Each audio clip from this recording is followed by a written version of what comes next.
for you guys. By pressing the button, you can toggle between speaker and gallery views. Again, we would encourage you to use the speaker view option for this program as it provides the best viewing experience. Additionally, please help us keep a high quality meeting going by keeping yourself on mute. The mute button can be found at the bottom of the left-hand corner of the Zoom screen. Feel free to use the chat box to share comments and questions throughout the program.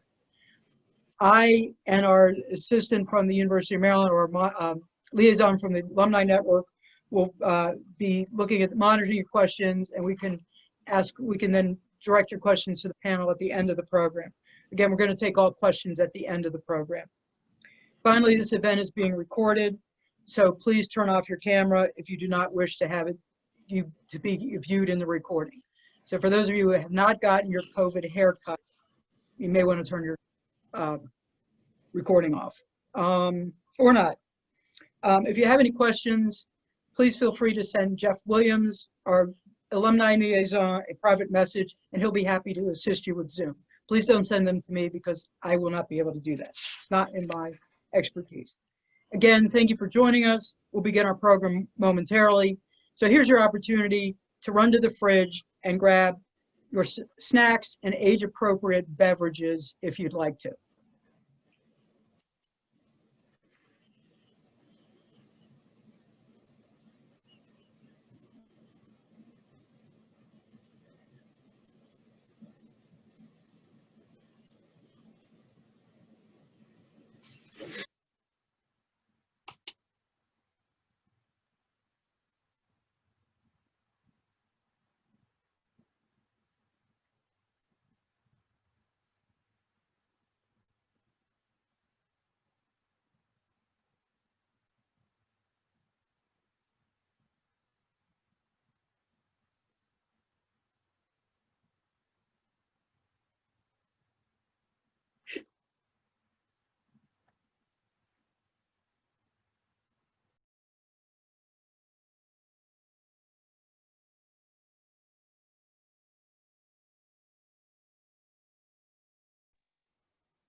Again, welcome everybody, and we're going to start the program. Before we start, I would like to give a special nod out to my fellow board members and the panelists. It's through the success of tonight's program is truly due to their efforts. Basketball County in the Water explores a relationship between basketball and Prince George's County. This relationship has developed nearly 40 NBA and WNBA players since the year 2000 alone, including Terps Marissa, Coleman, and Kailia Charles, as well as countless numbers of NCAA players, including former Terps Travis Garrison and Anthony Cowan Jr. The basketball history of Prince George's County also includes other basketball legends such as DeMatha High School coach Morgan Wootten and former Maryland great Leonard "Len" Bias. According to a recent CBS Sports article, Prince George's County ranks 8th in terms of producing NBA talent since 2000. New York City ranks 10th. In 2019, New York City had a population of over 8.3 million people, while Prince George's County had a population of about 909,000 people. So this should put things in proper perspective at how really prolific Prince George's County has been at developing NBA talent. Hopefully all of you had a chance to review the film prior to tonight. If not, I would encourage you to do so at some point. It is available for viewing on Amazon Prime and Showtime. If you live in the area or just a basketball fan, I believe you would find this film very interesting.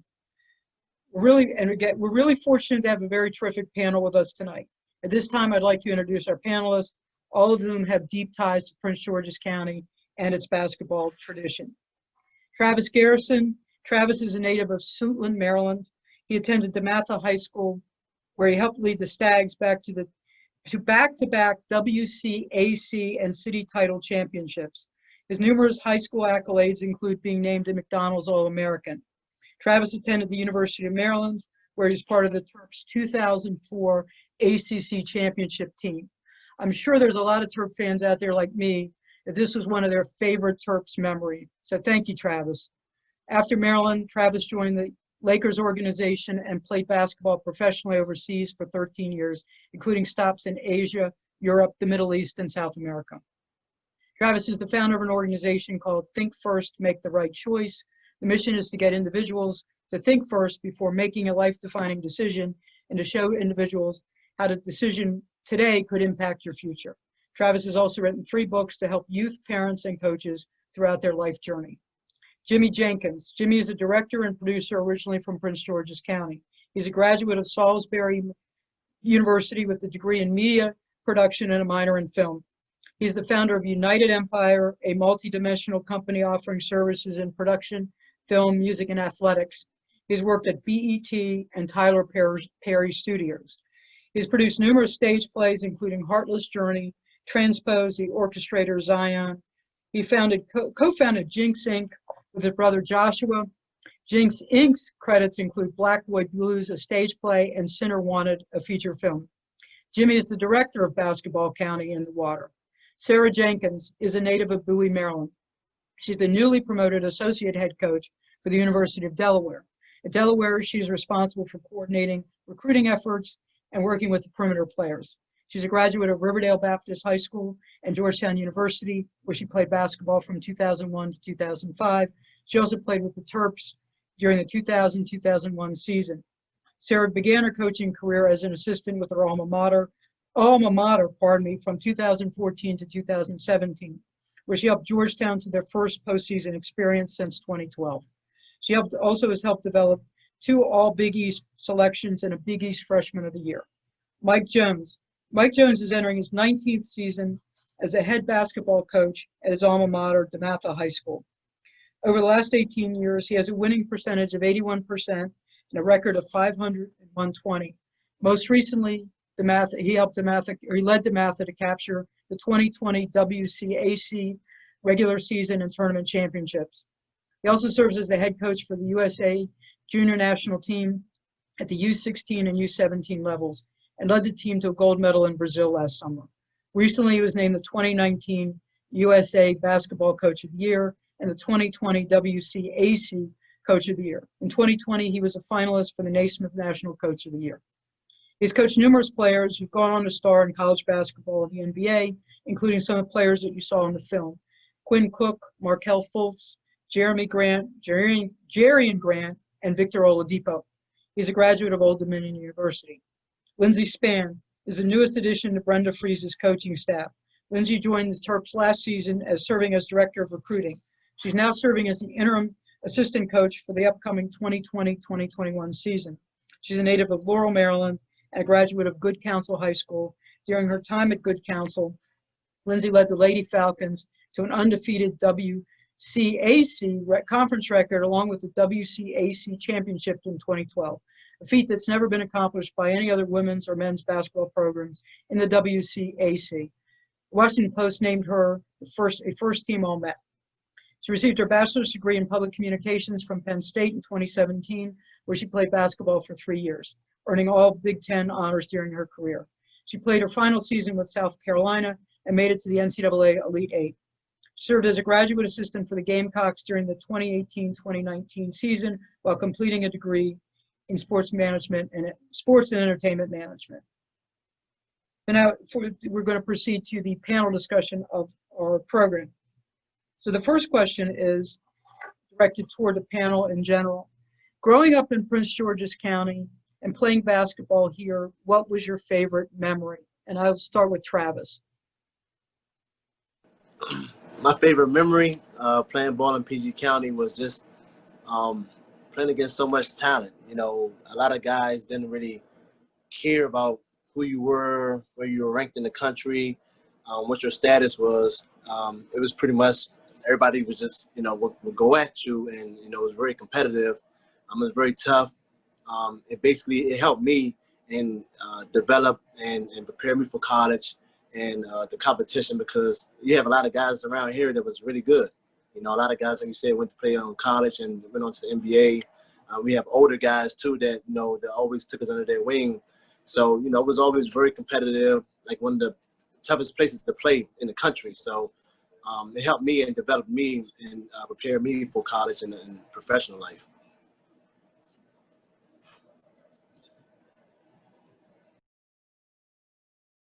Sorry about that. Let's go to Jimmy. What was your favorite memory? Well, my favorite, was just living in the moment of being a part of these great organizations and having these phenomenal coaches. Like as a kid, you really don't understand how cool it is to play in a county organization where you can play for one city and play against the next city and have a coach that really cares about you. And then those teams grow into AAU teams, or as some people play for their rec and their team grew into an AAU team. And for the first time, a lot of people had a chance to get on airplanes and go to cities and travel and to see new things that you never got to see. Like, for me, I thought the whole world looked like Prince George's County. It wasn't until basketball took me outside of Prince George's County that I realized that it didn't look like that everywhere else. And so those were the precious memories for me, going to the swimming pool at the hotels and all that stuff. So it was really a unique time to be a part of this county and to play the game. So we'll go to Sarah next. I would say I can't pinpoint a particular memory, partly because I can't even remember half the stuff I did yesterday. So to go back to recall anything that was happening in my childhood would be difficult. But one of the things that I do appreciate about growing up in PG County and Prince George's is just the love that was shown to girls basketball. Girls basketball is a big thing here, and it's not like that anywhere in the country, the love that girls basketball gets here. When I was in high school at Riverdale Baptist, we turned that program around. Nobody knew about Riverdale Baptist until we went there and became the #1 team in the area. And every game we played was sold out. And I think Jimmy used to want to be me. So sometimes he would put on wigs and stuff to try to emulate me. But that was because we were getting so much love. And I think that is what's really, that's something that I carry with me, just the support and the love we got as female athletes. Lindsey, you're up. I definitely agree with a lot of what Sarah just said, and then a lot of what Travis said as well. It's really, for me, just everybody was almost one big family. Like, regardless of if you were a girl or a guy, we would compete, but at the end of the day, it was always love. And so even a lot of the guys I grew up with watching and playing against in PG County, we still keep in contact. So I think that's definitely one of my favorite things about growing up and being from PG County, though I did drive to Montgomery County for high school. Even just like Sarah said, for a women's basketball team in high school, we would still sell out gyms for high school games, which is not common in other areas of the country. So that just shows just how big of a community we had, men's and women's basketball from, you hear about the DMV area, but PG County for sure had a lot of players in the WCAC. So that's something that really stood out for me. And Coach Jones, you're up. I think the main thing for me, obviously I'm a lot older than all those that have spoken already. So, and my era, I guess you would call it, is a little bit different. So I remember my fondest memory is just being able to, when I was old enough, walk to Largo High School or Kettering Middle School to be able to play pickup basketball outside pretty much until it started snowing and it was too cold to play outside. And then I got old enough to where I could ride my bike and maybe go a little bit further than walking distance. And then I got old enough to drive and I could go pretty much anywhere in the county. But the biggest thing was through each of those transitions, I could find basketball outside anywhere and I could compete. Like, at one point in time, I remember my dad telling me, well, if you're the best kid in the neighborhood, like, why don't you go and play against the best kid in somebody else's neighborhood? And that kind of became my driving influence. And, that's my memory, like just the competition and the competitiveness of our county and just the fact that we always pushed each other. That term iron sharpens iron, I think truly meant something to us throughout all of these years of basketball in Prince George's County. So the next question is just to Jimmy. And as the director, how did you get to be associated with this project?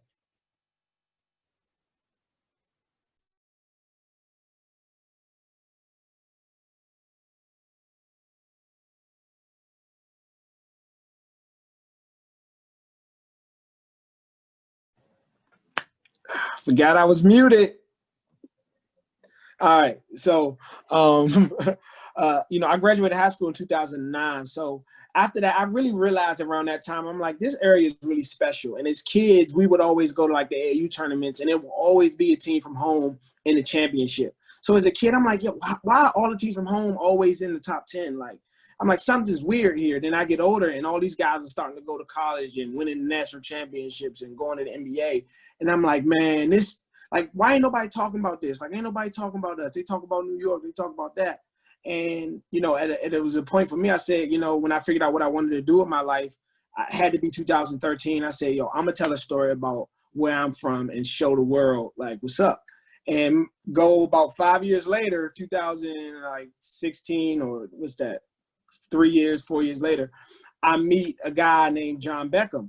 And he was my partner in this. And it comes to find out I had been filming for about a year. He had been filming for about a year. And we both came together. It was like, man, we're working on the same project. And we didn't know each other. But he was also a Prince George's County graduate of Parkdale High School, grew up in Prince George's. And me and him became really, really good friends. And we worked on it together. And that's how the project kind of unfolded. And, of course, Kevin Durant and Victor Oladipo, Quinn Cook, they got behind it and supported it and put the money up and gave us great producers to be around to make this project come full circle. Jimmy, I have another question for you. One of the highlights of the film for me, was the variety of topics that you included. You had, from basketball migrating from DC to go-go music and other things. How did you and the rest of the production staff determine what to include into the film and what to leave out, or what to highlight? Well, the biggest thing they did was they didn't listen to too much of everything I said and me and John said. That's the first thing they did, because I personally, Sarah knows this and Coach Mike Jones knows this. I wanted to, and they know because we all grew up here. Travis knows this as well. All you guys know this. This area is so rich, and each one of them I know watched it. My sister's watching it with me, and she's like, man, you ain't even put this. Why you ain't put my girls' team in it? We changed it. I said, Sarah, nobody knows your girls' team outside of PG County, and y'all played forever ago. So nobody knows you. So it's so many stories and so deep, the level of basketball. And I wanted to include everything, but we had restrictions. So the biggest things that made it were they wanted to focus on the players that people knew, that people can relate to, and then they wanted to focus on national stories. So, and they really made it contingent to Prince George's County. We went a little bit outside of Prince George's County, but they really wanted to focus on Prince George's County's development. So that X'd a lot of the things out that we wanted to include. I have one last question for you. So another one of the highlights for me, and I think probably a lot of people who saw the film, was the archival footage that you had. You had, the footage of the Matha Power Memorial Game, and, the Leonard Bias highlights. How were you able to find all that great footage? And was there any footage that you wished you had that you couldn't include? Man, I got this big hard drive sitting behind this phone with tons of footage that did not make the film. And I'm saying good stories, like, that people really need to hear that couldn't fit in an hour or so. It is, I say, out of the 100% of the film we shot, we only were able to include about 20% of the footage. So the other 80% were good stories that we wanted to elaborate on, but you had to be able to make that story full circle. So about 80% of the film didn't go. We did about 98 interviews. Only 40 or so got into the film. So another 50 people didn't make the film. And it was heartbreaking for me, because I felt like a lot of those stories deserved to be in it. But, I didn't have but so much pool. This is my first time on the Showtime stage. So I tried to fight as best I could. So can we look forward to a sequel or part 2 maybe? Well, I do want to say this, and nobody really knows this, but Coach Mike Jones knows this, but we are working on a follow-up with a big historical piece that was a big part of this area. We will focus on that. We'll really include Washington, D.C. Okay. And really, because that's where it really birthed from, where the game really was developed in the 40s and the 50s and the 60s, 70s on the courts of Washington, black playgrounds of Washington, D.C. There's a great story there that I also think deserves its due. And then there's another story in time with how these kids are living today, you know, that we're focusing on, that we want to also tell about. You know, a lot of these kids, we don't have to tell them to go to the gym. This is what they want to do. This is what, you know, this is what they back. And like I said, Sarah tell you, all these guys will tell you how much individuals love the game here. And I think that's notable to see the lives of these individuals that are pursuing this dream. So we're working on some stuff, hopefully working with my guy, Coach Mike Jones, on some stuff. So we're really excited. So I'd like to follow up with a panel on what Jimmy just said about how much people love the game in Prince George's County. So we'll start with Coach Jones. Do you think that that's true, and what do you see that lets you know that? I just you look at every level of basketball, you know, whether it be, you know, how many of the area teams that are just full of Prince George's County players that are obviously ranked highly in our area, but also ranked nationally. You look at, you know, and I don't want to make this a WCAC versus the world type of thing, like, because there's plenty of great players in public school basketball.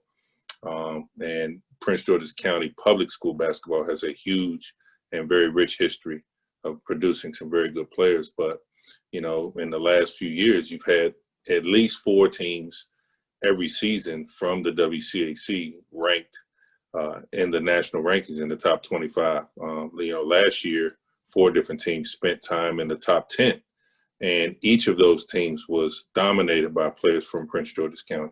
So it's just an amazing thing for us to be able to look at that. And then you look at college basketball, and no matter where, you know, what, if you turn the TV on, it could be the Pac-12, it could be the Big 12, it could be the SEC, whatever. You're going to see Prince George's County players playing on television on a very consistent basis when you flip the TV on. And then obviously at the highest level in the NBA, you know, Jamaica itself had, you know, 5 players in the bubble, you know, when the restart started, and we had 4 players in the playoffs.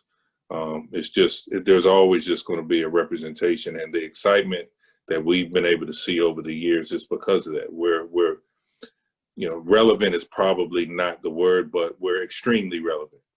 Just, you can't have the game of basketball right now without Prince George's County being involved. Sarah, do you want to talk a little bit about that from both Sarah and Lindsey from the women's perspective?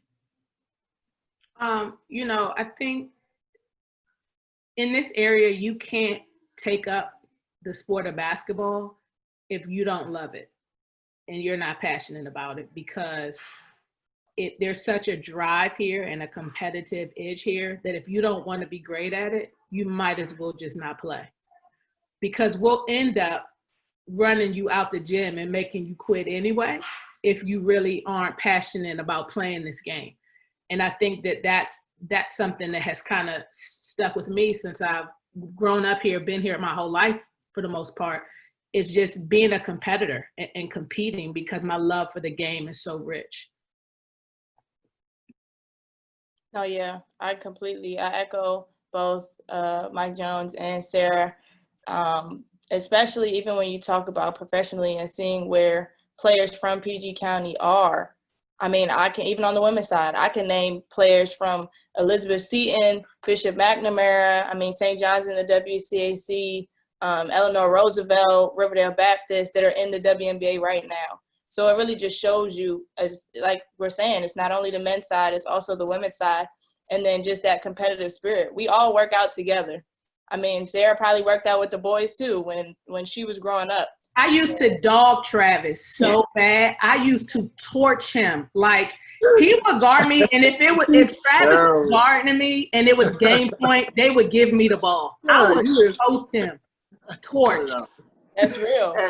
Yeah, and Lindsey, I would cook him. That's One real. time he kicked me. I fell on the ground and he kicked me. He was so good. Hey, don't do that. That's real. Travis, you have to respond to that. You know that. Hey, don't let her. She is super. Hey, don't not listen to anything she says out of her mouth. Yes, she used to work out with us, but she was super fluke.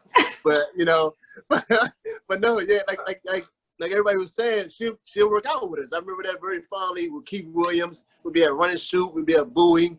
And like y'all was saying, you know, everybody worked out with each other. That's what made us all really good at the sport of basketball.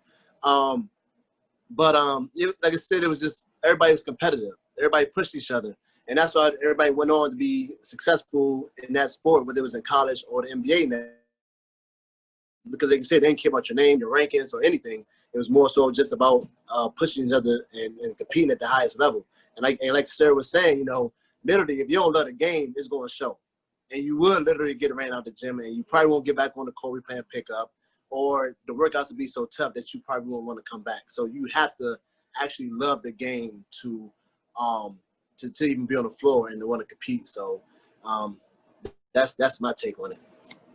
And they, as a girl, just playing with Travis, I mean, we've known each other our whole life. They didn't treat me like a girl on the court. They didn't give me any pity. They didn't feel bad for me because I got my shot blocked, because I got knocked down. You know, they treated me like a basketball player. And I think that's what made me continue to grow and develop, because I wasn't treated like a girl. I was treated like a basketball player. And if I'm going to play with them, I better grow up and put up or shut up. And so I think that really contributed to helping, you know, me develop and be the person I am today. Yeah, and one thing about my sister Sarah, she is a very, very, when she talks about how she played with the boys, she growing up, she was very, very strong. She did a lot of push-ups, guys. And the guy, she was basically one of them guys. So don't let her give you any type of exception on that. Like she was a little different, guys. Her back when she was a kid. So just don't let her discard you if you're not playing with the guys at her age. Clearly, you guys shouldn't have had us on this Zoom together. Well, I have siblings, so I understand. I think it's great. If the panelists, if you saw the film, was there anything in the film that made you smile and say, yeah, Jimmy really nailed that? Or something maybe that you said, yeah, it's really not how I remember it. Lindsey, do you want to start? For me, it was probably seeing so many familiar faces in the film. Like these are guys that I've watched play. And Travis mentioned Keith Williams, who used to work out a lot of guys. You have Mike Beasley. I used to work out with Nate Britt, Chris Jenkins, working out with Coach Jones. I even worked out with Coach Jones when I was in high school. You would see guys like Quinn Cook. You would see Vic Oladipo at Bowie Gym or Run and Shoot or whatever it was. So for me, it was kind of like being like, dang, like I know these people. You know what I'm saying? Like these are people I used to hoop with and hoop against. So that was fun for me, just being able to smile and see all those familiar faces. Travis, how about you? Pretty much the same, you know, just to see some footage that was shown. It's like, oh, I remember that, you know, when that happened, or, you know, times with certain games or tournaments, even just the history of the game, you know, because for me, growing up playing basketball, and I tell a lot of people this and they're surprised, I didn't really know the history of the game like that, whether it was college basketball or, you know, the older guys that came before me, because I just knew, I grew up a student. That's all I knew at that time when I was growing up, when I was in my teens, like 10, 11, 12. I'd go up to the court in the neighborhoods and I'd play in that little smaller area until I started going to the run and shoot, or until I started going to the Mather, and they would talk about certain colleges, and the coaches would come up there. And that's when I was actually learning the history of college basketball and then the older guys that came before me. So just to see that and see the history behind a lot of stuff, I'm like, that's wow, I didn't even know that. So it was good. I think he did a great job of that. And a lot of people say the same thing that I spoke to about it, that just some of the history they didn't even know about or didn't even understand or know at the time. So that was really good. Coach Jones? So I'm going to say this. Obviously, I'm a DeMatha guy through and through. You know, it's been the majority of my life has been DeMatha affiliated, I guess you can say. I think DeMatha deserves their own. And Jimmy knows I feel that way, so I'm not saying anything that's like controversial. But honestly, I think truly, And I hope the passion in my words comes out right now, because the other parts, the other components of the documentary were masterful. The history and how the game came to DC. Most people did not know that. I would say very few people knew, like, just the story of the migration of the game to come to this area first and foremost, and then how it spilled over into Prince George's County. So that in and of itself, it was so cool to see Go-Go put in there, because like basketball is a universal thing. It's played all over the world. Go-Go's ours. Like that is ours. That belongs to us. It started here. It flourishes here. It is who we are.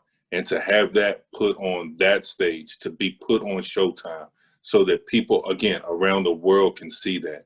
I just thought that was it was so well done. It fit. It wasn't out of place. It wasn't forced. It was just a very natural, fluid thing. And, obviously to be a director, you have to know how to do that. But I just thought Jimmy and John just did a tremendous job doing that. And then, one of the uglier sides of our area, just the crack epidemic, and just, how many lives and families that really affected, for them to be able to put that in the movie and to do it respectfully, tastefully, but also tell the truth.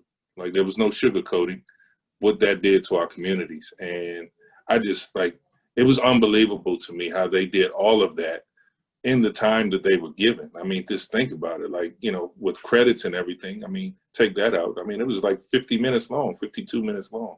And they touched on each and every one of those. So for anyone that is like, oh, they should have done this, and I know Jimmy kind of spoke to it, oh, you didn't touch on that, you didn't touch on that. Like, hey, what they had, the time frame they had to work with, that was unbelievable how well they did that. I was just so proud just to have a small piece of it.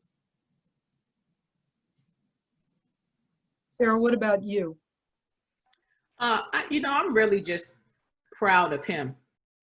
He doesn't do a lot of good things, and this was a really good thing he did, and I'm very, very proud of him.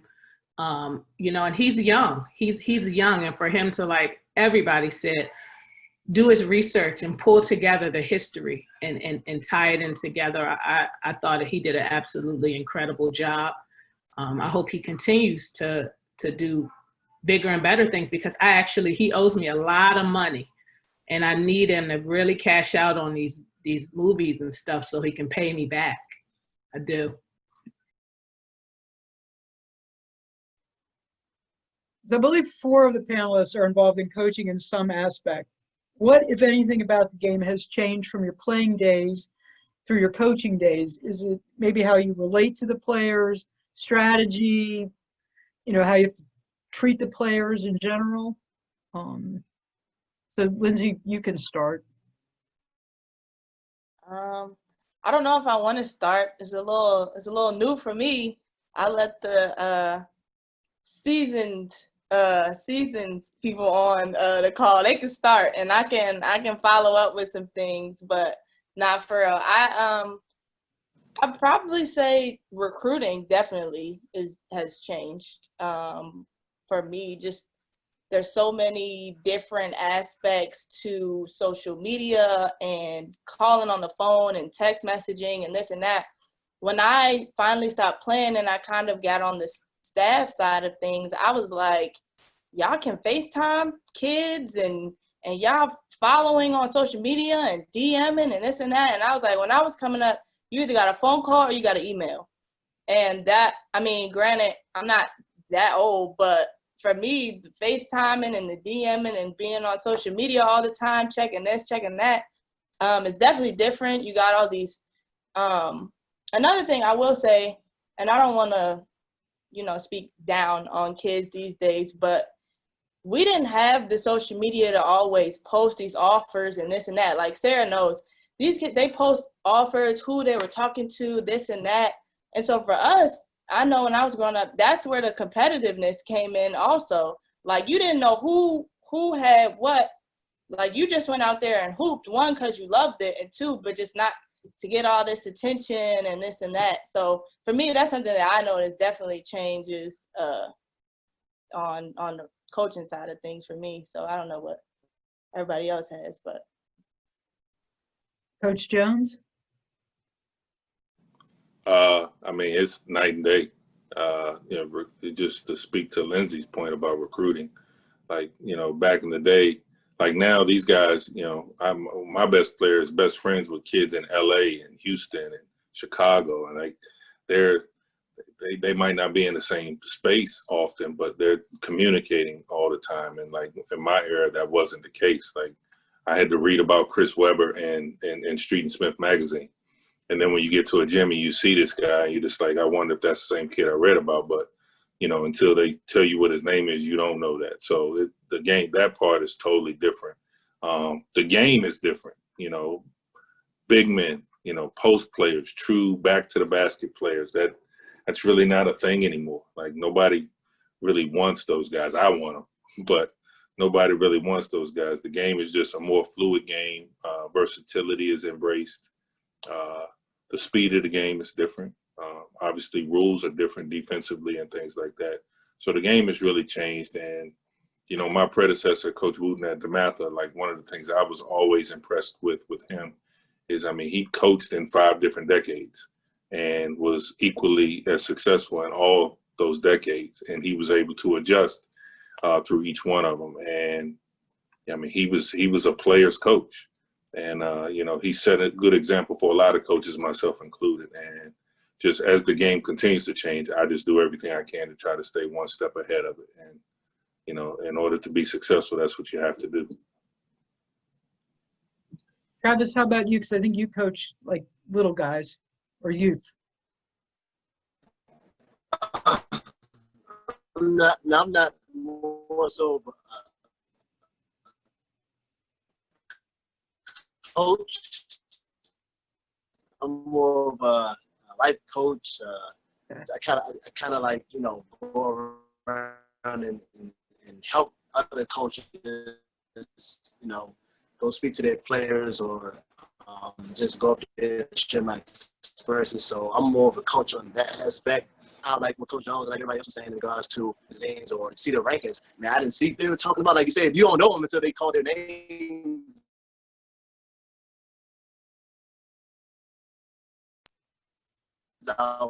So just on that aspect, with the social media now and all the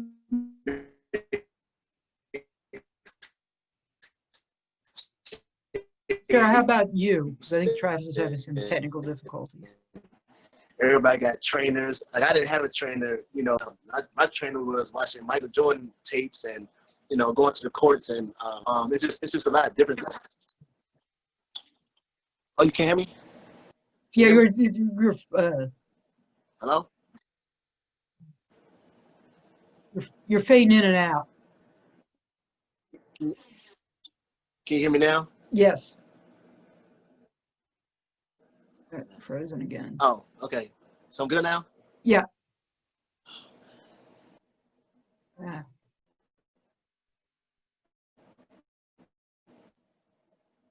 Okay, is this better? Yes. Okay. No. So did you hear anything or do I need to start over? Probably start over. Okay, yeah. So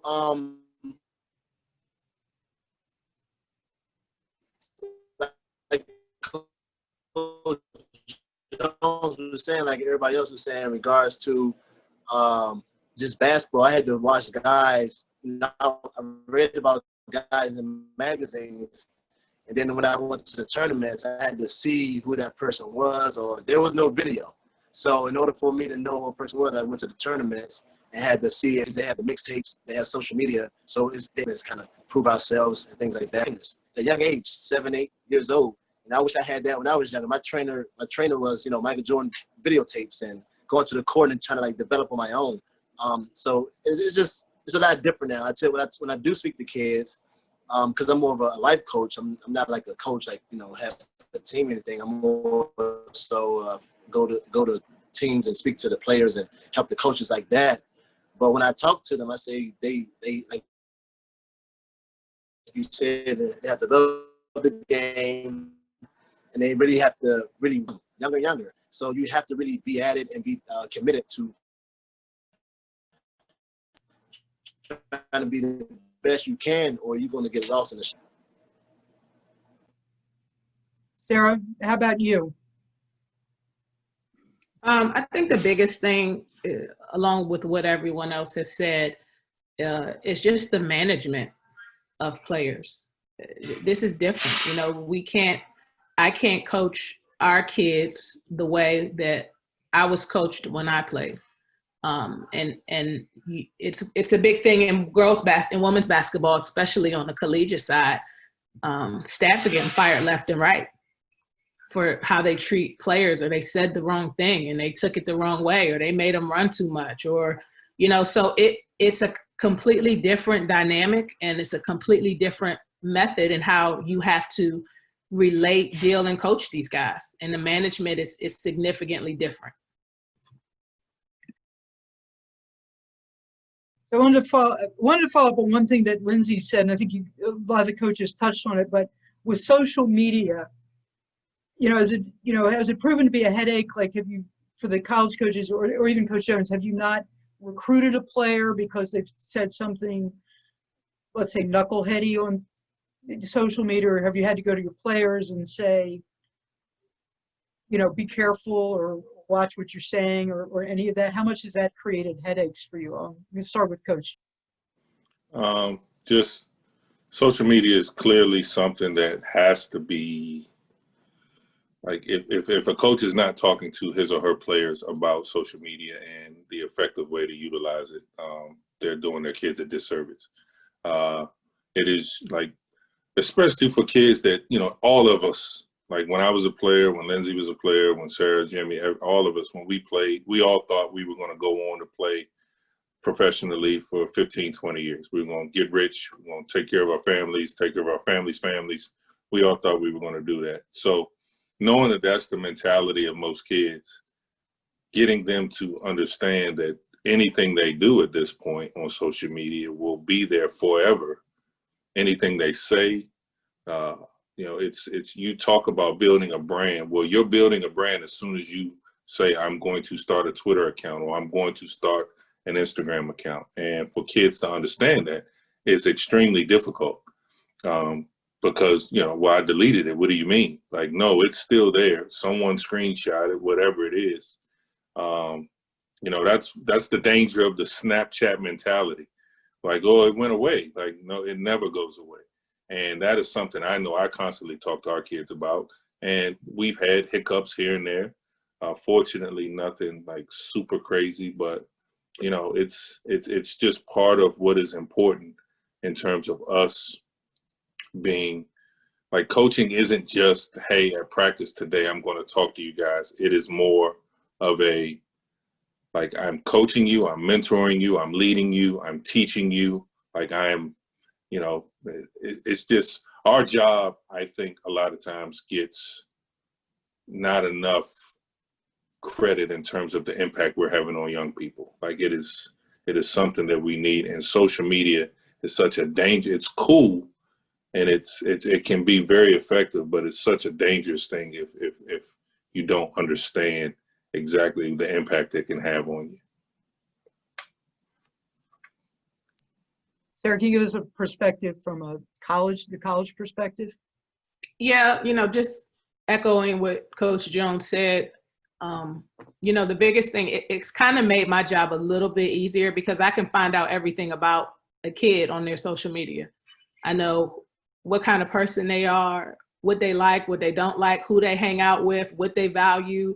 I mean, because these kids put their whole life on social media. And so, you know, it helps me to identify if it's a kid that values align with our program and what we stand for, or if they're not. And so it kind of makes me have to have less conversation because I can just go to their social media and identify the things that I need to see.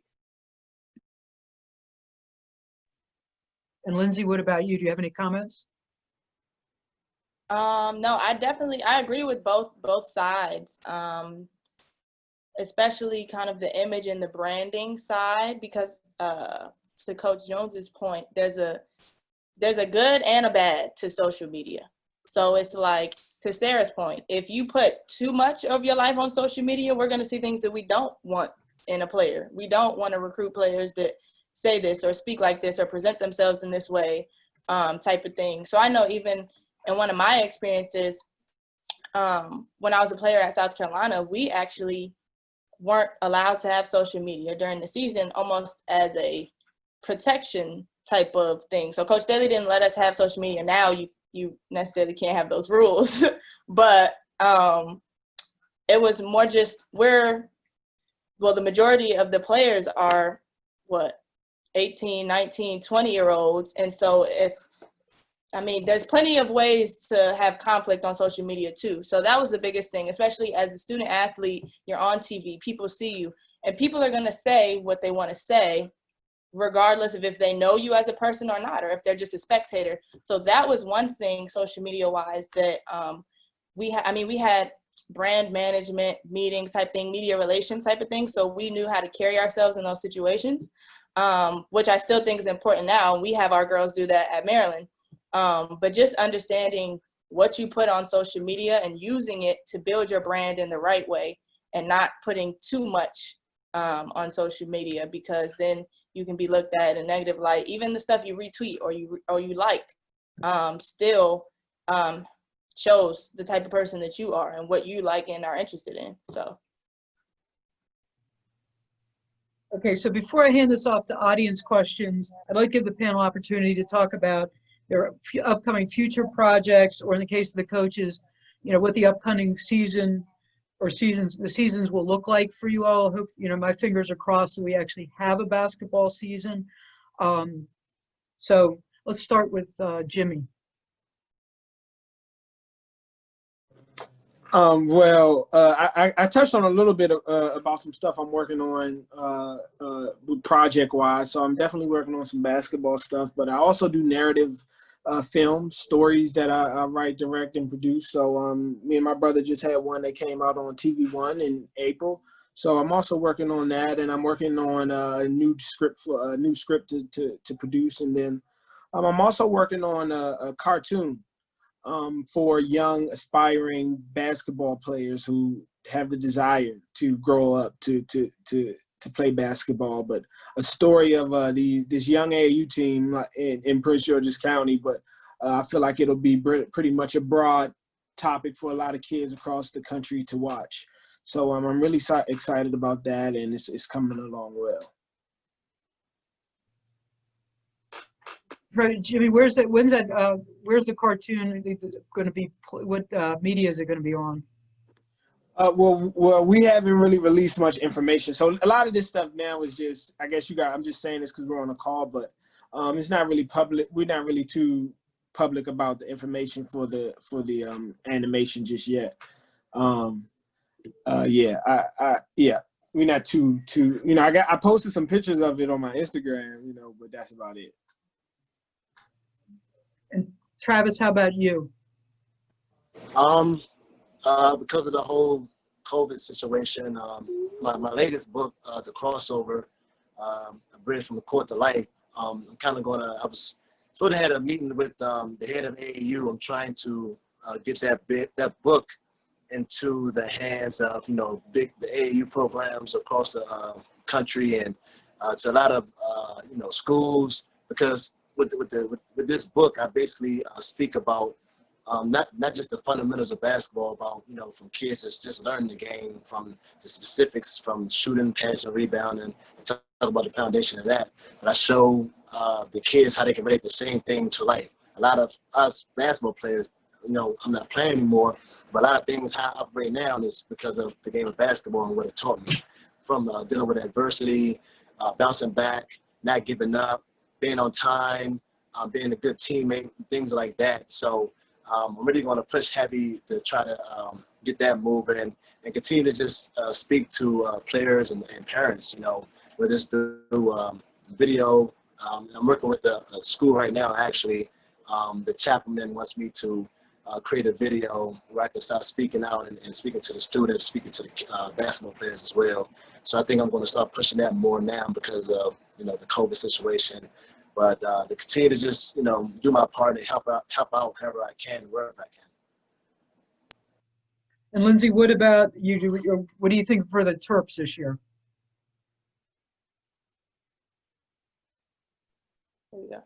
I mean, as of now, we are doing workouts. We're taking all safety precautions that our doctors are telling our girls. We're wearing masks, we're washing hands in between sessions, all of that type of stuff. We're really just taking it day by day, staying ready so you don't have to get ready type of things, and then just staying within the safety guidelines of what we're given. So like you said, we're all praying for a basketball season.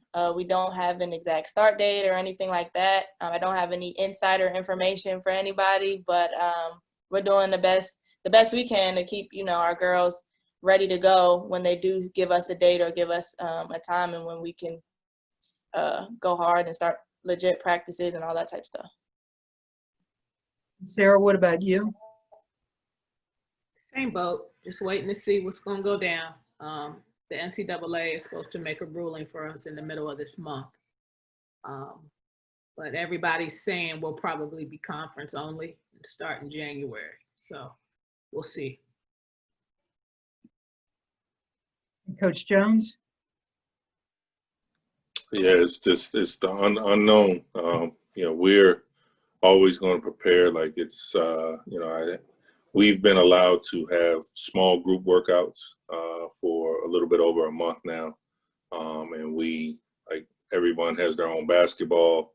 The kids wear masks or gaiters during their workout. They're allowed to pull them down when they're doing something strenuous, but the coaches have to wear a mask the entire time. We wear gloves. The only person to touch each kid's basketball is that player and then the coach with gloves on. So we temperature check when they walk in. Like it's crazy, but I am not complaining at all, to be honest with you. I just like the fact that I get to be in front of my kids and I get to talk to them. I get to see them. I get to, just be in their presence. And because it's got to be, as for as uncomfortable as we are as adults, like just think about, if I'm a junior going into my senior year this past summer and, I'm trying to get recruited, like, how do I get recruited? Like, I was looking forward to Summer League. I was looking forward to AAU, and you don't have those things. So, my job right now is just to do everything I can to promote the individuals on my team. It's totally contradictory to everything I believe in terms of team sports. But right now, it's got to be all about each and every player as an individual to help them get into school. And I think we're going to be able to do that. And then I'm hoping, like, Sarah just said, I think, January is going to be that starting point. And, we were just like every other year supposed to play in a bunch of national events that, may or may not be able to happen. But I'll take any type of season. I don't care. I just want to play. I want to compete with my guys, and I want to help my kids get into school. So that concludes the panel discussion. So now I would like to open it up to audience questions, and it looks like I have at least one that came in. So this is to, I guess, the panelists, or at least specifically to Jimmy. From the feedback received, who are some of the players that should have been included in the film but were not, and will they be featured in the next documentary?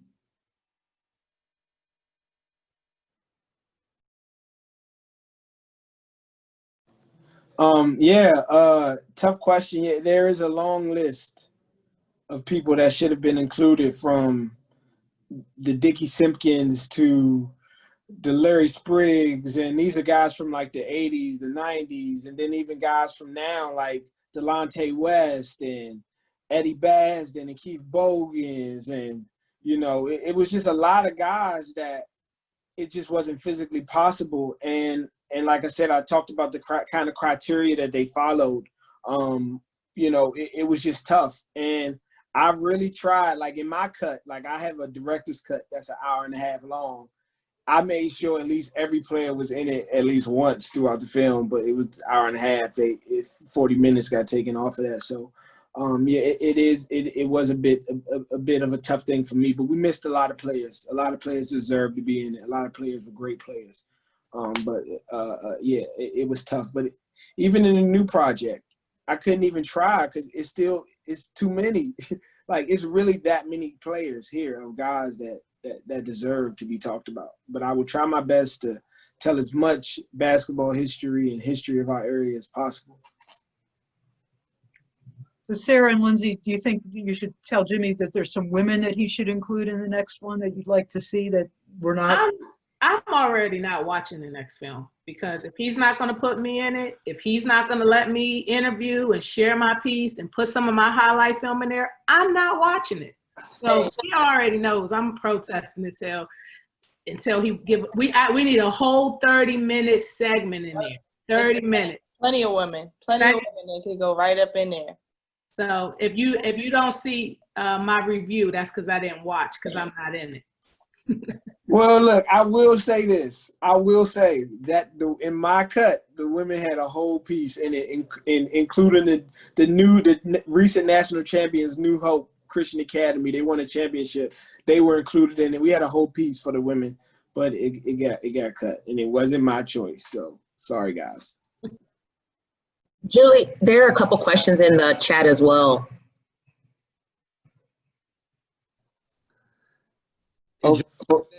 May I ask a question here for Jimmy? Question from Lynn. In 2019, the Washington Post wrote a write-up on a basketball phenom in the area, Nico Primus, who recently had a write-up at the age of 9 years old. Will there be any focus on your upcoming film? And what are your thoughts about media attention and rankings of players as young as 9? Well, great question, and I think that the coaches also can probably touch on that. But a part of what I'm trying to do is to really show how it is as kids. I don't think it's normal. The fact, like for me, at recess every day, we chose to play basketball. If we couldn't play basketball, recess was boring. So it's like what you wake up with every day, and it's not like some parents are forcing it, but a lot of parents, they're not. It's just a choice around here.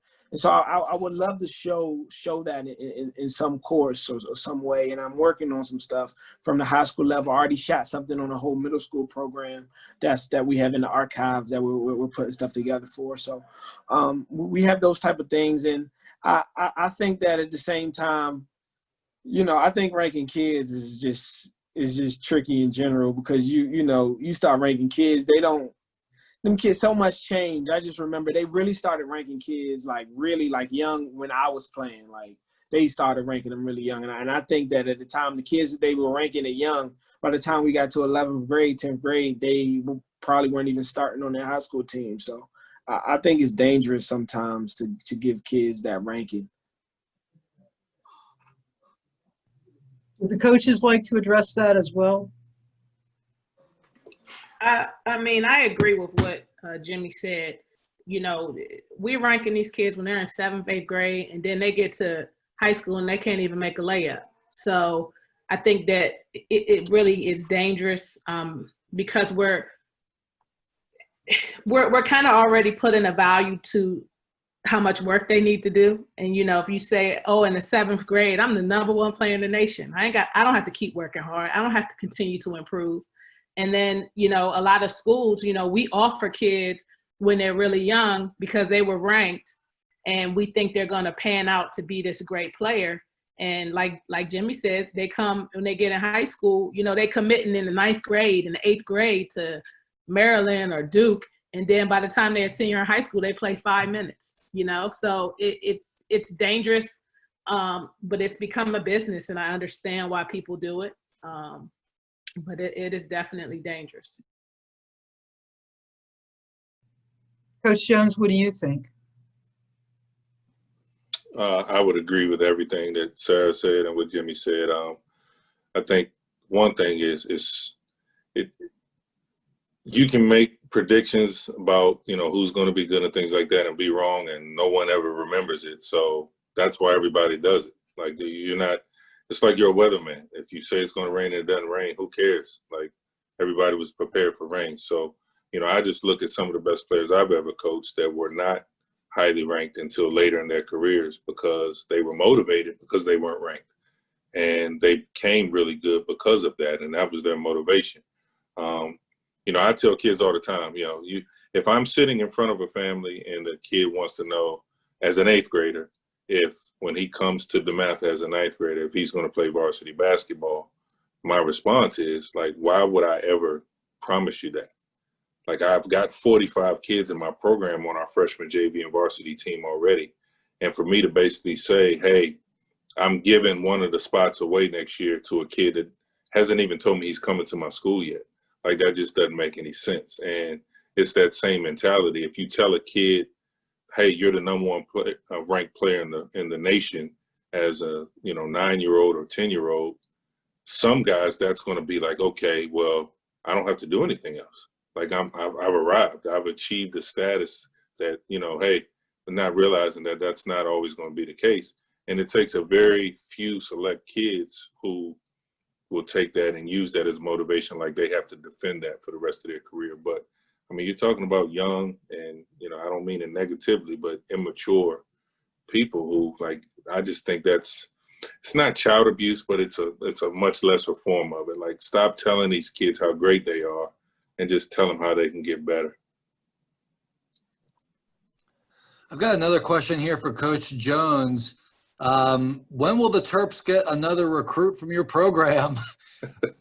Can't really answer this, but we'd love to see someone from DeMatha show up in the home jerseys at Xfinity. All right. So first of all, I think that's from Mr. Pratt. I can answer that question, and I would love to answer that question. So my thing is this. I think a lot of times the alumni at Maryland, because you're so passionate and because you want to see your team do so well and you hear that there's a local kid that's really good, I think sometimes you have to realize a couple things. One, and I'm going to speak about DeMatha. I cannot speak about other programs in the area, but Coach Turgeon doesn't want every good player at DeMatha. Like, that's just – so just because a kid is highly ranked does not mean the University of Maryland wanted them and they chose to go somewhere else. So I think that's first and foremost. Secondly, I think some alumni, not all, but some alumni have this notion that the high school coach tells their kids where to go or tells them where not to go. And I can speak for myself. I have never told a kid where to go to school. I have never told a kid where not to go to school. I am a huge Mark Turgeon fan. Mark Turgeon recruited one of my kids to Texas A&M from DeMatha High School before he came to the University of Maryland. If you look at any media I've done, and it's not that I just do it in front of a camera, I say it behind closed doors. I think Mark Turgeon has done great. Like, he followed a legend. Gary Williams was, I believe, one of the best coaches to ever coach the game of basketball. And Coach Turgeon has done pretty well for a guy following someone of the stature of Coach Williams. A couple years ago, Maryland was ranked #1 in the preseason rankings. He's been able to recruit. He's been able to recruit really good players from outside of this area. And I would love it. It would, in a perfect world, I would always have a kid on the University of Maryland's team. Why? Because you're right up the street. That means I can see him anytime I want to. I love all my kids. I would love to have that exposure to them. I would love to have an example of what any kid in my program can be 5 minutes down the road. I would love it for, hey, guys, we're going to get together and we're going to go up the street and watch Maryland play Michigan tonight. And, we can see our former teammate playing for the University of Maryland. I would love that. So I want everybody that is worried or questions why there has not been more to just know that it's not like kids are going to pick to go to school where they want to go to school. Kevin Durant going to Texas, Mike Beasley going to Kansas State, other guys that have gone away from this area and have done very well. That has just allowed young people that look up to them to say, hey, I can do the same thing. It doesn't have to be done local. But everything goes in cycles. There will be a cycle, I'm sure, pretty soon, because there's been the opposite of it right now, where there are going to be a lot of kids that want to go to the local schools. And obviously Maryland and Georgetown being the two that you would think everybody would want to go to. I think it's inevitable to happen, and all it's going to take is one. So I don't tell kids not to go to Maryland. I would love it for kids to go to Maryland. And I need all the alumni to know that, especially the ones that give me so much crap on Twitter.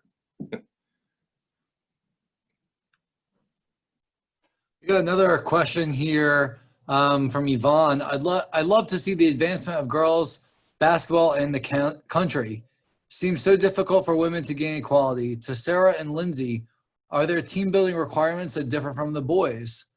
Tell us a little bit more about the experience coaching in a girls program. I'm not sure if I understand the question.